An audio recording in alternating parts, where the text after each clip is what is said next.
Assalamualaikum warahmatullahi wabarakatuh. Selamat pagi anak-anak. Bagaimana kabarnya hari ini? Semoga kita selalu dalam keadaan sehat, dimudahkan dalam menimba ilmu dan selalu dalam lindungan Allah Subhanahu wa taala. Amin.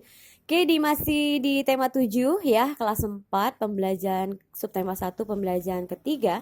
Di sini anak-anak bisa lihat ada sebuah gambar peta Indonesia. Ya, dari Sabang sampai ke Merauke. Ya, Indonesia ya itu memiliki banyak sekali pulau-pulau di sini ya di Indonesia. Jadi kita termasuk tinggalnya di sini ya di Kepulauan Bangka Belitung. Jadi memang banyak ya pulau-pulau di Indonesia dan jaraknya juga dari pulau satu ke pulau lain itu cukup jauh ya. Kondisinya juga ya itu bermacam-macam. Jadi faktor-faktor apa sih yang menjadi penyebab Indonesia itu banyak sekali suku bangsa ya?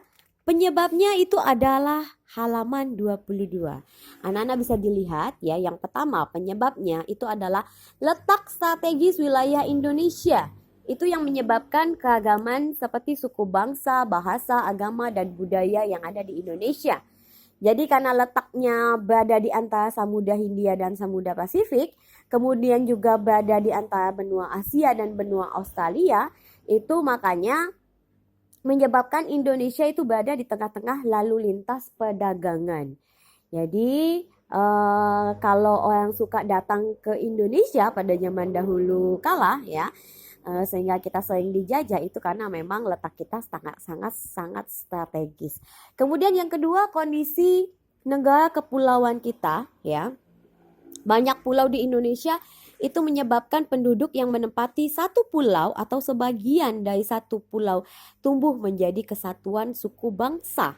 Jadi tiap-tiap suku bangsa itu memiliki budaya sendiri. Kemudian yang ketiga, perbedaan kondisi alam. Jadi berbeda ya kondisi alam setiap pulau itu. Jadi memang tiap-tiap pulau dibatasi oleh lautan. Jadi selain itu Indonesia merupakan negara vulkanis dengan banyak pegunungan, baik gunung berapi maupun bukan gunung berapi. Ya, kita juga sempat mengalami letusan gunung berapi ya pada tahun yang dulu ya, sempat sekali terkenal, tapi karena zaman dulu belum kalau kita nyebutnya sekarang viral ya, kalau zaman dulu belum ada yang namanya alat-alat teknologi. Jadi kehidupan masyarakat pantai itu berbeda dengan kehidupan masyarakat pegunungan. Ya iyalah, kalau di pantai itu panas, kalau pegunungan itu dingin. Kemudian kalau di pantai itu mereka kebanyakan jadi nelayan, sedangkan kalau di pegunungan itu biasanya berkaitan dengan peternak ya atau petani sayuran, teh dan sebagainya. Sedangkan masyarakat yang tinggal di kota ya itu bermacam-macam ya. Jadi cenderungnya itu seperti membuka usaha seperti yang kita lihat di kota Jakarta. Bekerja di kantor atau bekerja di pabrik. Kemudian keadaan transportasi dan komunikasinya.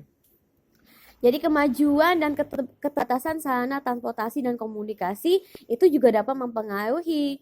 Ya, lihat aja perbedaan di kota-kota besar ya seperti Jakarta, Bandung, kemudian di Jawa itu atau di Jogja itu berbeda dengan yang ada di seperti di Papua, kemudian di kota kita sendiri ya di Bangka juga itu berbeda. Makanya kondisi ini menjadi penyebab keragaman masyarakat di Indonesia. Kemudian yang kelima, penerimaan masyarakat terhadap perubahan itu juga beda ya. Keterbukaan masyarakat terhadap sesuatu yang baru baik yang datang dari dalam maupun luar masyarakat itu membawa pengaruh terhadap perbedaan masyarakat Indonesia ya. Jadi masyarakat perkotaan itu relatif mudah menerima orang asing atau budaya lain. Sebaliknya kalau masyarakat pedalaman ya sebagian itu sulit menerima sesuatu yang baru ya. Jadi mereka tetap bertahan pada kebudayaan mereka sendiri dan sulit menerima budaya luar seperti ya kita lihat kayak suku Asmat dan sebagainya. Kemudian ya kalau di kita mungkin kita agak di tengah-tengahnya ya antara sulit dan cepat menerima teknologi tergantung tempatnya. Oke, di sini bisa lihat ya keagamaan suku bangsa di Indonesia. Di halaman 25 ada tabelnya. Ya, Kepulauan Bangka Belitung itu suku bangsanya adalah Bangka, Belitung, Lom, suku Sawang, Sekak, Pangkal Pinang, Melayu, dan Tobuali. Itu kalau di kita ya. Kemudian ada di halaman ini juga ya.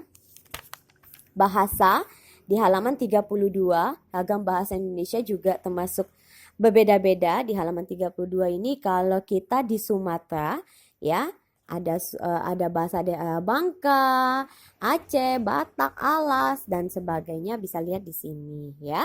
Oke, sampai di sini pembelajaran kita hari ini dan selamat belajar untuk anak-anak.